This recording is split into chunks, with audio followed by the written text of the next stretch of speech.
Now, since Western countries began supplying weapons to Ukraine, Russian media have played down their importance in the war. This week, Russia's defense ministry paraded captured Western-made weapons on state TV. The propaganda show came during a security conference, which Moscow is using to project its strength. Every afternoon, viewers are informed about the war. This live show, broadcast by Russia State Television, is called 60 Minutes. The exclusive tag in the top left corner suggests today's program will be an exciting one. The topic? Confiscated Western weapons in Ukraine. Here we can see the Australian Bushmaster armoured vehicle for transporting soldiers. It's completely burnt out. The vehicle was seized during fighting near the village of Tripolia in the Donetsk People's Republic. That's what Russian propaganda calls the occupied territories in Ukraine. The trophies are presented during the Army 2023 military exhibition at Patriot Park in Kubinka, on the outskirts of Moscow. Here you can see, obviously, a French car, as you can see from the flag. It's actually in good condition, but we can see that it's been hit by a bullet. That means the armor is quite weak. It's something Russia likes to claim, that Western military technology cannot withstand the rigors of fighting in Ukraine. Hundreds of items are on display in Kubinka to prove this, from Finland, Sweden, France, Australia, and the United States. And each time, the flaws are highlighted. It's a tactic also used by Moscow's top military brass. Here, Russian Defense Minister Sergei Shoigu plays down Ukraine's military strength, speaking at the International Security Summit in Moscow. The combat situation shows that Ukraine has already exhausted its arsenals. Under the pretext of supporting Kyiv, the United States lets its allies use up their weapons and promises to deliver cheap new ones. In effect, they are trying to sell their own new military products. Shoigu also admits that Russia's so-called special military operation is a serious challenge for its armed forces, carefully avoiding the term war, as required by Russian law. But back on this special edition of 60 Minutes, there's no such problem. The presenter uses the word several times as he shows off the spoils of Russia's invasion and the supposed weakness of the West. We're joined now by Abbas Gallyamov. He's a political analyst and consultant who used to write speeches for the Russian President Vladimir Putin. He's now a Kremlin critic and joins us today from Tel Aviv in Israel. Welcome to DW, Mr. Gallyamov. Thanks so much for your time. You've worked for the Russian president. Now you're observing Russia and Russian media from afar. Any clues as to what's going through Vladimir Putin's mind at this stage of the war? Well, definitely he is at a loss. He is almost desperate. According to all his plans, according to all his calculations, it should have been a clear and short victory, just like it was in 2014 when Russia took over Crimea from Ukraine.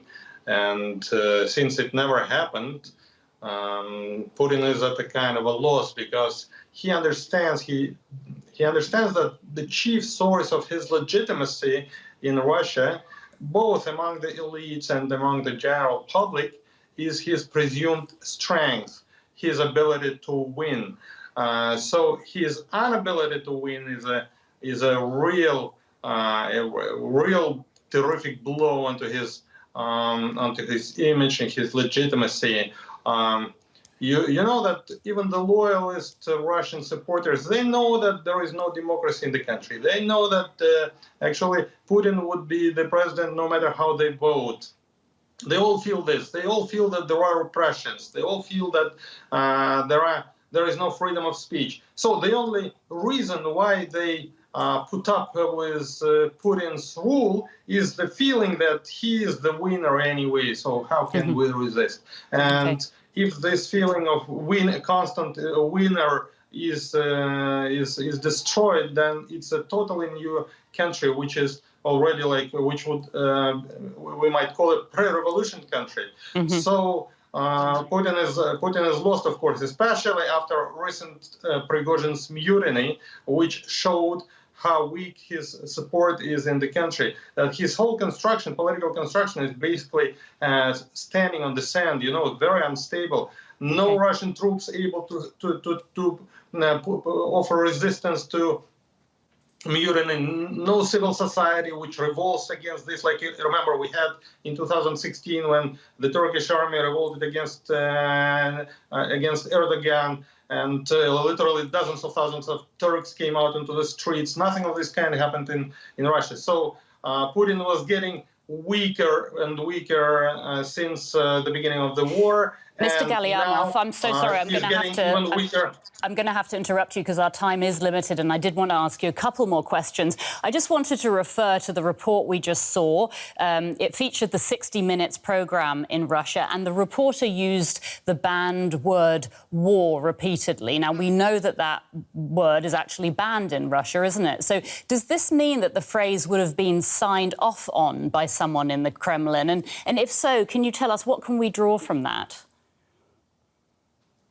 Well, they just have to adapt to reality. This prohibition and this decision to use special military operation term was made before everything started, and they were counting on this quick, brief victory within several days, as they were promising Kyiv within 3 days. And ever since, it's becoming more and more obvious, even to most loyal supporters, that it is a war. So when they are starting criminal investigations and putting people to prison, which was happening quite often till recently, for just using the word war. Some people were getting up to 7 years in prison for using the word war and stating it publicly. Okay, so, Mr. Gallyamov, could I ask you, please, you've mentioned that people apparently know in Russia that no matter what they vote, Putin would still end up being in charge. Can I ask you how strongly you would describe the Russian public's support of Vladimir Putin today? Well, I would say that Putin's electoral rating today is something like 30-35%, no more. And he would definitely not win the presidential election if they count the votes correctly. So everything is based on the system of falsification of the elections. That's why today they started the criminal investigation against so-called Golos, the Voice, the only non-government controlled public organization of election monitoring team. They arrested 2 people and made police searches all over the country in their offices. It's just this is how they're preparing for the presidential elections, by arresting people who can tell about the real support of Putin, which is, I'm telling again, 30-35%, no more. All right. Abbas Gallyamov, Vladimir Putin's former speechwriter, thank you so much for your time here on DW. DW's bureau chief, Yuri Reshetto, joins us from Riga, where DW has relocated since being banned from reporting in Russia. Welcome, Yuri. We just saw a Russian reporter presenting what he said is an Australian armoured vehicle, completely burnt out, except for the pristine Australian flag on the front. And we'll see it again. There we are, seeing it now. Do these vehicles really come from where the flags say? Well, Phil, it might look unreal indeed, but we always have to be careful when we claim or doubt something. We don't know where the vehicle actually came from, whether it took part in any combat operations, and if so, where exactly. So it may be that everything the reporter says is true and that the Australian flag was just put up specifically for the exhibition. Why not? By the way, Kubinka is the place where military equipment has been exhibited for years. Not only Western, but also Russian weapons are there, including some from the World War II. The place is known for that. Anyway, what's remarkable is how well staged this is and how detailed every vehicle is described. Later in the program, the reporter goes into a US vehicle and is amazed at how clean it is inside. So a funny show is made out of weapons with which wherever people were killed, obviously or allegedly. Right. And the 60 Minutes reporter also used the word war several times, despite a ban on Russia's special military operation being described in that way. Does this indicate a shift in the Kremlin's messaging? Well, this is a sign, at least a sign, that it's becoming more and more complicated to keep quiet about things that are obvious. The term war is used in private conversations from the very beginning. People don't talk about the special military operation in the kitchens at home. Even Putin has already used the word war in his speech. And we also have heard it in the Duma, in the Russian parliament. But the question, Phil, is not if someone uses the word war, but who uses this word and how loyal this person is to those in power. So this could be a reason to make the life difficult for this person, but not necessarily. We're talking here about selective or directed or guided justice in Russia. On the other hand, yes, there are more and more critical voices in relation to the war on television, but these voices are not voices doubting Russia's role and Russia's goals, but calling for even tougher action. So they are not doves of peace, but rather hawks of war, I would say. So how much influence do shows like 60 Minutes have on the Russian population after a year and a half of this war?